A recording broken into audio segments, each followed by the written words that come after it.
Salah satu bintang timnas Indonesia, Jay Itzes memberikan pesan kepada para rival skuad Garuda di kualifikasi Piala Dunia 2026 usai tampil memukau dalam laga terbarunya.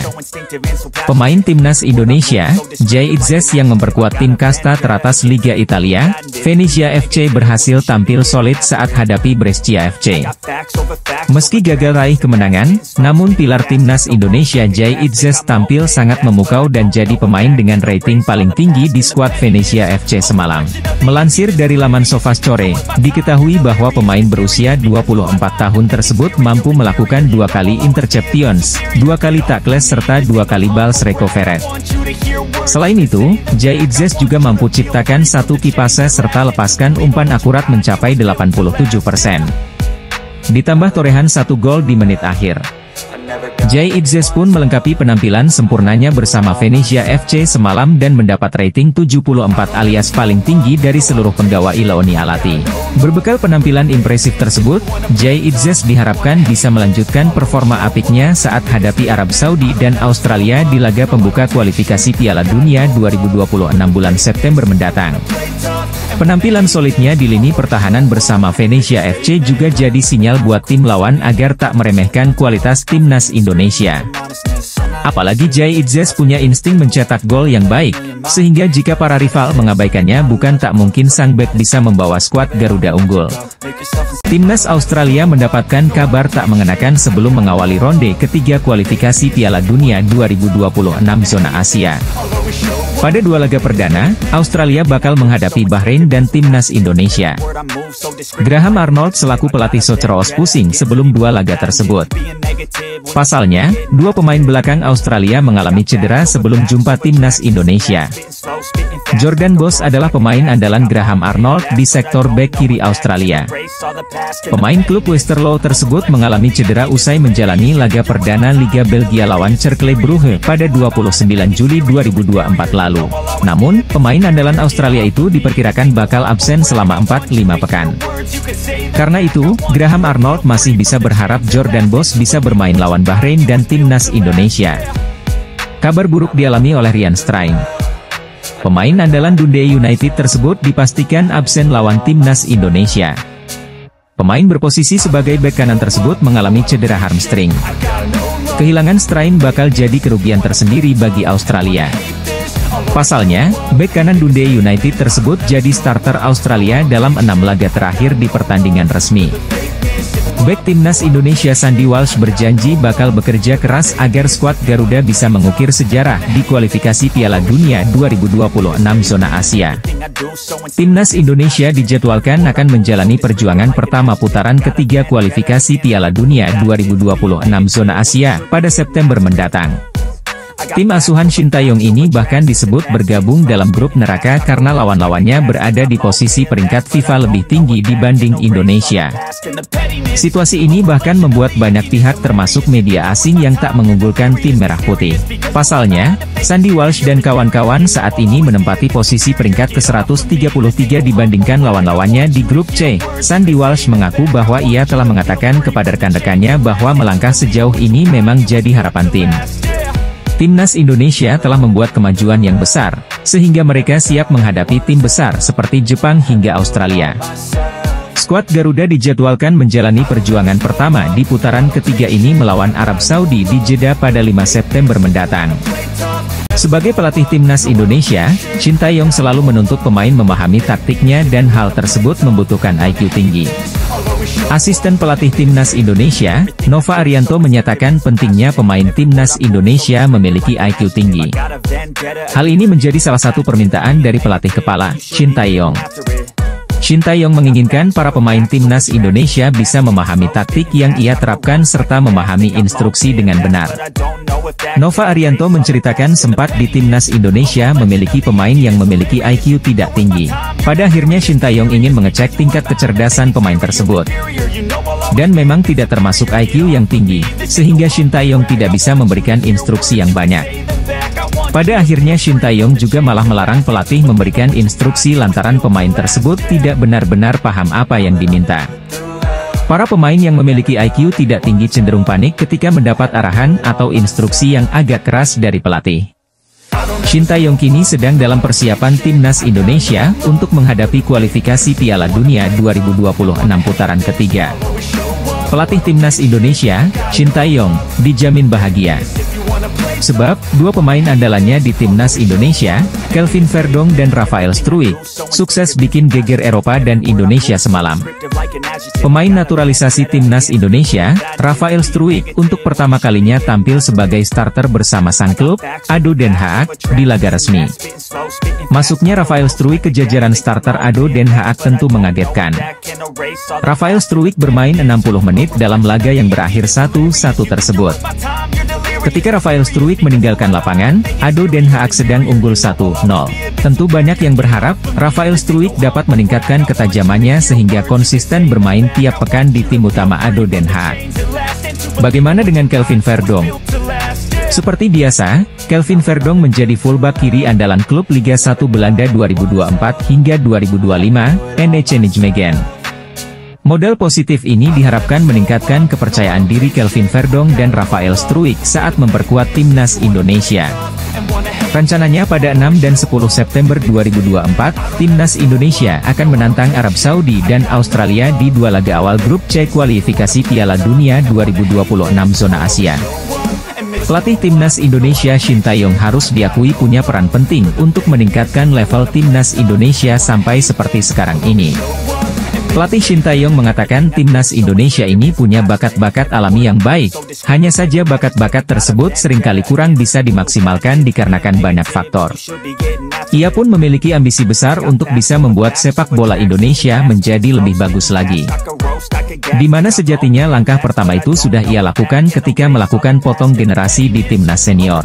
Akan tetapi menurut media Korea, Chosun, ST diketahui punya rencana berjangka untuk membuat sepak bola Indonesia punya masa depan yang bagus. Hal yang kemudian membuat media-media Korea sedikit dibuat heran mengapa ST bisa secinta dan sepeduli itu dengan Indonesia. Apa yang sudah diberikan ST sejauh ini memang layak mendapatkan apresiasi luar biasa. Shin Tae-yong telah mampu mengangkat level dan martabat timnas Indonesia ke arah yang lebih tinggi. Salah satu poin plus yang dilakukan Shin Tae-yong tentu saja adalah potong generasi, di mana ia merasa dengan pemain muda maka timnas Indonesia akan lebih mudah dibentuk baik itu secara teknik fisik dan mental. Hadirnya para pemain diaspora berpengalaman juga sedikit banyak pada akhirnya memudahkan tugas Kosin menciptakan sebuah tim yang solid di timnas Indonesia. Media asal Vietnam menyoroti kebijakan Shin Tae-yong jelang laga timnas Indonesia versus Arab Saudi dan Australia di kualifikasi Piala Dunia 2026 zona Asia. Pasalnya ia baru memanggil pasukan Garuda benar-benar mepet dengan waktu pertandingan. Perjalanan timnas Indonesia di grup C babak ketiga kualifikasi Piala Dunia 2026 zona Asia akan dimulai pada September 2024 ini. Pertama Garuda akan melawan Arab Saudi di King Abdullah Sports City Stadium, Jeddah, pada 5 September 2024. Shin Tae-yong nyatanya baru akan memanggil pasukannya untuk mempersiapkan diri melawan Arab Saudi itu pada 29 Agustus 2024 mendatang. Itu berarti ST hanya memiliki waktu kurang lebih 1 minggu saja. Keputusan Shin Tae-yong yang memanggil skuad timnas Indonesia untuk menjalani pusat latihan di waktu yang dekat dengan pertandingan lantas dilirik media asal Vietnam, TTAU 247. Menurut media Vietnam tersebut, Shin Tae-yong terlalu berani karena hanya mempersiapkan tim ketika sudah dekat dengan jadwal pertandingan. Momen itulah yang menjadi sorotan media Vietnam. Namun, mereka pun sejatinya tetap percaya timnas Indonesia asuhan Shin Tae-yong tetap berbahaya sebab persiapan mereka sudah benar-benar matang. Bintang Persib Bandung, Mark Klok sadar betul persaingan di tim nasional Indonesia, terutama di lini tengah, sudah semakin ketat. Namun, ia tetap optimis dan berharap pelatih timnas Indonesia, Shin Tae-yong, dapat memanggilnya untuk pertandingan babak ketiga kualifikasi Piala Dunia 2026. Mark Klok terakhir turun laga membela timnas Indonesia saat partai pembuka grup D Piala Asia 2023 di Qatar, pada Januari 2024 lalu. Setelah itu, dia selalu duduk di bangku cadangan dan tidak dipanggil ke timnas untuk laga melawan Filipina dan Irak pada 6 serta 11 Juni dalam putaran kedua kualifikasi Piala Dunia 2026. Mark Klok mengatakan masih sangat ingin memberikan kontribusi terbaiknya untuk skuad Garuda, julukan Timnas Indonesia. Dia pun berharap Shin Tae-yong kembali meliriknya. Mantan pemain Persija Jakarta itu mengatakan tentunya Timnas Indonesia harus bersiap diri dengan sebaik mungkin untuk ajang itu karena akan melawan tim-tim berkualitas. Tim itu tergabung di grup C putaran ketiga bersama dengan Jepang, Bahrain, Arab Saudi, Cina, dan Australia. Calon pemain naturalisasi, Ula Romeni dikabarkan akan segera memperkuat Timnas Indonesia. Kabar terbaru, respons pemain FC Utrecht itu berhasil membuat pencinta sepak bola tanah air bisa sedikit bahagia. Dalam beberapa waktu belakangan ini, nama Ula Romeni memang kencang dikabarkan akan menjadi salah satu pemain naturalisasi terbaru Timnas Indonesia. Pemain berusia 24 tahun itu dinilai menjadi solusi atas masih melempemnya lini depan skuad Garuda. Di beberapa momen pemain ini sering memberikan sinyal untuk segera bisa memperkuat Timnas Indonesia. Ketiga pemain itu bisa kumpul bersama lantaran klub Jenner dan Romeni, yakni FC Utrecht memiliki laga uji coba melawan Venezia FC yang diperkuat Jai pada Jumat 2 Agustus lalu. Di momen yang hampir bersamaan, ada seorang WNI yang memiliki kesempatan untuk berjumpa Romeni dan ia bahkan mengajaknya agar segera bergabung. Kemudian lewat pengamat sepak bola, Bung Harpa di channel YouTube pribadinya ia menyampaikan kabar yang cukup membuat bahagia. Hal itu diungkap bahwa orang terdekat Ula Romeni sempat melakukan pembahasan soal membela Timnas Indonesia. Ula Romeni disebut sempat tertawa sebelum mengatakan bahwa membela Timnas Indonesia sedang dia pertimbangkan baik-baik. Namun arahnya cukup bagus. Timnas Australia langsung mengontrak pelatih yang berpengalaman mengalahkan Timnas Indonesia sebagai pemain. Hal itu jelang Timnas Australia tandang ke markas Timnas Indonesia di matchday kedua grup C kualifikasi Piala Dunia 2026 zona Asia, Selasa 10 September 2024. Mengutip dari laman resmi Timnas Australia, Federasi Sepak Bola Australia baru saja mengontrak Luke Wilkshire yang diperbantukan menjadi asisten pelatih Graham Arnold di skuad Socceroos, julukan Timnas Australia. Momen pertama dalam laga uji coba yang dilangsungkan di Australia pada 29 Maret 2005. Hasilnya, Australia menang 3-0 atas Timnas Indonesia racikan Peter Whitehead. Pertemuan kedua tersaji di kualifikasi Piala Asia 2011 yang berlangsung di Australia pada 3 Maret 2010. Hasilnya, skuad Socceroos menang tipis 1-0 atas Timnas Indonesia. Dua hasil positif itu diharapkan Graham Arnold dapat kembali dikeluarkan ex-pemain Dinamo Moskow, FC Twente dan Feyenoord Rotterdam saat bersua Timnas Indonesia. Australia tentunya dalam kondisi limbung jelang laga melawan Timnas Indonesia. Laga Timnas Indonesia versus Australia digelar di Stadion Utama Gelora Bung Karno bukan Gelora Bung Tomo. Main di SUGBK membuat jumlah penonton yang memadati stadion otomatis lebih banyak ketimbang bermain di Surabaya, mengingat kapasitas venue lebih besar. Line up Timnas Indonesia di babak ketiga kualifikasi Piala Dunia 2026 zona Asia jika diperkuat Ula Romeni dan Mauro Zijostra. Dalam pola 3-4-3, posisi penjaga gawang ditempati Martin Paes. Sekjen PSSI, Yunus Nusi, mengatakan Martin Paes akan menghadiri sidang di Pengadilan Arbitrase Olahraga pada Kamis, 15 Agustus 2024. Kemudian pada Minggu 18 Agustus 2024, diumumkan apakah Martin Paes eligible untuk memperkuat Timnas Indonesia atau tidak. Jika melihat status Martin Paes yang telah memegang paspor Indonesia, kiper 25 tahun itu seharusnya diizinkan berpindah federasi dari KNVB ke PSSI. Lanjut ke posisi 3 bek sejajar ada Rizky Ridho, Jay Idzes dan Justin Hubner. Kemudian di area wingback kanan ada Sandy Walsh dan Kelvin Verdong di sisi sebelahnya. Untuk posisi 2 gelandang sentral ditempati Tom Haye dan Nathan Choyaon. Terakhir, pengisi lini depan ada Ula Romeni, Ragnar Oratmangoen dan Mauro Zijostra. Melihat komposisi skuad di atas, Timnas Indonesia diprediksi bersaing di grup C babak ketiga kualifikasi Piala Dunia 2026 zona Asia, setidaknya untuk finish 4 besar yang menggaransi lolos ke babak keempat. Bagaimana dengan peluang Ula Romeni dan Mauro Zijostra memperkuat Timnas Indonesia? Medio pekan lalu, seorang warga negara Indonesia yang tinggal di Belanda menyaksikan laga FC Utrecht versus Venezia FC kelar pertandingan, WNI itu mengajak Ula Romeni gabung Timnas Indonesia. Meski tidak langsung mengiyakan ajakan tersebut, ada tanda-tanda positif penyerang 24 tahun itu mau membela timnas Indonesia. Untuk Mauro Zylstra, penyerang 19 tahun ini sudah terang-terangan siap membela timnas Indonesia. Hal itu diungkapkan Mauro Zylstra ketika diwawancara Yusa Nugraha Medio 2 bulan lalu. Gayung pun bersambut Mauro Zylstra mengaku sudah dihubungi PSSI. Tinggal masalah waktu bagi keduanya untuk gabung timnas Indonesia. Ketua Umum PSSI Erick Thohir mengungkapkan alasan di balik perekrutan Yeom Ki-hun sebagai asisten Shin Tae-yong dalam menukangi timnas Indonesia. Erick Thohir mengatakan perekrutan ini bertujuan untuk memperkuat tim. Apalagi, ia mengatakan tim Garuda memiliki kelemahan soal kemampuan mengkonversi peluang jadi gol dalam sejumlah pertandingan.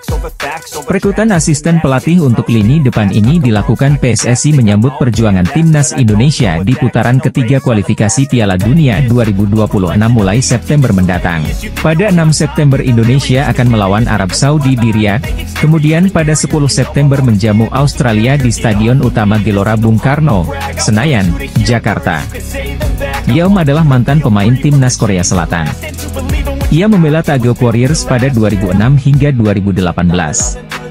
Pria 41 tahun ini mencatatkan 57 caps dan mengoleksi 5 gol. Yeom adalah mantan pelatih Suwon FC, saat Shin melatih timnas Korea Selatan pada 2017 hingga 2018, Yeom masih aktif sebagai pemain. Ia salah satu pilihan Shin sebagai winger Korea Selatan. Timnas Indonesia dipastikan tidak akan memproses striker keturunan untuk tambahan amunisi jelang putaran ketiga kualifikasi Piala Dunia 2026. Lini serang skuad Garuda menjadi sektor yang mendapatkan kritikan karena dianggap kurang tajam.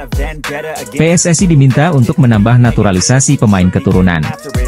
Exco PSSI, Arya Sinulinga mengungkapkan pihak federasi sedang memproses pemain keturunan yang posisinya adalah bek dan gelandang. Usai dipastikan tidak ada amunisi penyerang baru, Shin Tae-yong kini membuat gebrakan. Ia menggandeng kompatriotnya yang bernama Yeom Ki-hun untuk menyelesaikan krisis di lini serang timnas Indonesia. Pelatih striker baru ini dikatakan akan ke Indonesia bersama Shin Tae-yong pada Agustus 2024 ini untuk persiapan di putaran ketiga kualifikasi Piala Dunia 2026.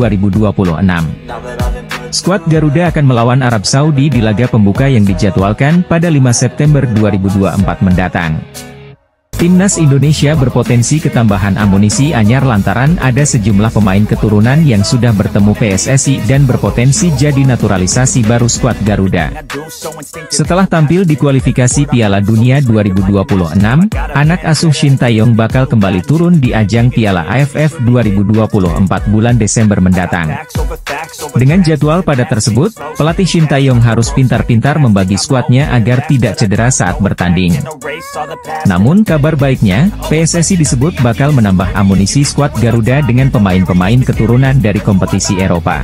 Kabar tersebut disampaikan langsung oleh anggota Exco PSSI, Arya Sinulinga menjelaskan bahwa ada beberapa pemain keturunan yang masih diproses untuk bela timnas Indonesia. Sampai saat ini, belum diketahui siapa sosok pemain keturunan yang dimaksud, namun beberapa waktu lalu sempat beredar bintang-bintang Eropa yang kedapatan bertemu dengan wakil PSSI serta sang ketua umum, Erick Thohir. Jika berkaca dari kasus sebelumnya, para pemain yang bertemu Erick Thohir tersebut berpotensi besar jadi naturalisasi berikutnya buat timnas Indonesia. Ketua PSSI, Erick Thohir, bertemu dengan Duta Besar Belanda untuk Indonesia, Lambert Grijrens, di kantor Kementerian BUMN RI, Jakarta Pusat, pada Senin, 5 Agustus 2024, pagi waktu Indonesia Barat. Menteri BUMN RI Erick Thohir, membahas banyak penjajakan, termasuk kemungkinan uji coba timnas Indonesia melawan timnas Belanda. Selain itu, Erick Thohir juga ingin menggelar kerja sama antara PSSI dengan Federasi Sepak Bola Belanda. Soal peluang latih tanding timnas Indonesia kontra Belanda, bakal digodok untuk seluruh level Asia, termasuk timnas putri. Timnas Indonesia dan Belanda akan membuat program pertandingan persahabatan di semua usia, baik pria dan wanita, jelas Erick Thohir. Kedekatan antara Indonesia dengan Belanda dan PSSI antara KNVB makin lengkap menyusul banyaknya pemain keturunan kelahiran Belanda yang dinaturalisasi timnas Indonesia. Sejak Erick Thohir menjadi ketua PSSI pada Februari 2023, timnas Indonesia telah menaturalisasi 10 pemain asal Belanda. Dikabarkan bakal jadi calon penggawa baru timnas Indonesia, pemain keturunan Miliano Jonathans ternyata punya sederet kualitas yang membuatnya bisa membantu skuad Garuda raih gelar juara. Akhir-akhir ini nama Miliano Jonathans baru-baru ini kembali mencuat dan membuat heboh masyarakat Indonesia usai pertemuannya dengan staf ahli Menteri Kemenpora, Hamdan Hamedan. Berdasarkan laman Transfermarkt, ternyata Miliano Jonathans mempunyai darah keturunan Indonesia yang berasal dari Depok, Jawa Barat. Keluarga ayah saya dari Depok, dan kami masih berkunjung ke sana, ujar Miliano dikutip dari Transfermarkt, Minggu, 4 Agustus 2024. Dengan fakta tersebut, Miliano Jonathans pun berpeluang besar jadi bagian timnas Indonesia melalui jalur naturalisasi. Maka kehadiran Miliano Jonathans bakal jadi amunisi berharga buat timnas Indonesia lantaran dirinya punya sederet potensi menjanjikan. Kelebihan pertama adalah dari sisi permainan Miliano Jonathans yang bisa ditempatkan di berbagai macam posisi. Melansir dari laman Transfermarkt, diketahui bahwa Miliano Jonathans yang berposisi ideal sebagai winger kanan tersebut, dapat juga dipasang sebagai gelandang hingga second striker. PSSI terus memperkuat timnas Indonesia dengan program naturalisasi pemain keturunan yang mayoritas berasal dari Belanda. Lantas, bagaimana reaksi Federasi Sepak Bola Belanda? Program naturalisasi yang cukup gencar dilakukan PSSI dalam beberapa tahun terakhir terbukti mengangkat prestasi timnas Indonesia di kancah internasional. Lolos ke babak 16 besar Piala Asia 2023 dan melaju di putaran ketiga kualifikasi Piala Dunia 2026 zona Asia menjadi bukti naturalisasi berimbas positif bagi timnas Indonesia. PSSI terus mempersiapkan tim asuhan Shin Taeyong tersebut agar bisa tampil maksimal. Salah satunya adalah mencari pemain-pemain keturunan yang bisa memperkuat timnas Indonesia. Dalam beberapa waktu terakhir, begitu banyak nama pemain keturunan yang beredar. Bahkan, beberapa di antaranya sudah menyatakan siap untuk menjalani proses naturalisasi. Bagaimana reaksi KNVB dengan banyaknya pemain berdarah Belanda yang memperkuat timnas Indonesia? Sekretaris Jenderal KNVB sempat curhat soal ini. Pada 2022 lalu, Sekjen KNVB Gits De Jong sempat mengunjungi Indonesia untuk menghadiri Oranye Indonesia Festival di Jakarta pada 25 November 2022. Dia pun tidak mempermasalahkan jika ada pemain berdarah Belanda akhirnya memilih Indonesia. Bahkan, menurutnya hal tersebut sangat bagus. Namun, sambil bercanda dia meminta kepada PSSI untuk tidak banyak-banyak menaturalisasi pemain berdarah Belanda. Pemain bola asal Belanda, Mike Klein gelandang yang dimaksud Arya Sinulinga akan dinaturalisasi untuk perkuat timnas Indonesia, benarkah? Sebab, kakak Irfan Bahdim itu sering menjadi jembatan calon pemain naturalisasi. Belum lama ini, anggota Komite Eksekutif PSSI, Arya Sinulinga, menegaskan PSSI tengah memproses naturalisasi sejumlah pemain keturunan untuk memperkuat timnas Indonesia. Ia menyebut nama yang hendak menjadi WNI berada di luar prediksi. Untuk posisi, pemain yang tengah menjalani proses naturalisasi adalah pemain belakang dan tengah. Nama sang pesepak bola disebutnya akan diumumkan dalam waktu dekat. Muncul foto pertemuan antara Ferdi dengan Klein di tengah isu tersebut. Pria berdarah Indonesia itu selama ini menjadi jembatan antara PSSI dengan calon pemain naturalisasi di Belanda. Klein merupakan pemain anyar Sparta Rotterdam. Pesepak bola berusia 19 tahun itu berposisi sebagai gelandang tengah. Ia cocok dengan profil yang disebut oleh Arya. Sekadar informasi, Klein memiliki darah Indonesia dari sang nenek yang lahir di Surabaya. Oleh karena itu, ia cocok dengan syarat darah keturunan yang akan dinaturalisasi oleh PSSI. PSSI akan menaturalisasi dua pemain asing keturunan Indonesia lagi. Ada nama baru kali ini yang diungkap anggota Exco PSSI, Arya Sinulinga. Ia mengungkapkan kepada publik bahwa saat ini PSSI sedang merancang strategi demi bisa menggaet dua pemain keturunan baru masuk ke timnas Indonesia. Baru saja diungkapkan oleh Arya Sinulinga, dua pemain naturalisasi ini namanya tidak terlalu santer terdengar di media, tak banyak orang yang membicarakannya. Dan saat ini pihak PSSI yang jelas sedang mengurus semua proses kepindahan kewarganegaraan dari dua pemain rahasia ini. Meski demikian Arya Sinulinga tidak mau memberitahu secara detail sosok dari pemain naturalisasi yang ia maksud ini. Hanya saja Arya Sinulinga menyebut posisi dari kedua pemain rahasia yang akan dinaturalisasi ini. Sementara ini PSSI juga masih mengusahakan untuk merekrut pemain asing di posisi depan agar tim asuhan Shin Tae-yong semakin gahar lagi. Diketahui pemain naturalisasi timnas Indonesia mendapat banyak pujian, salah satunya dari sejumlah media asing.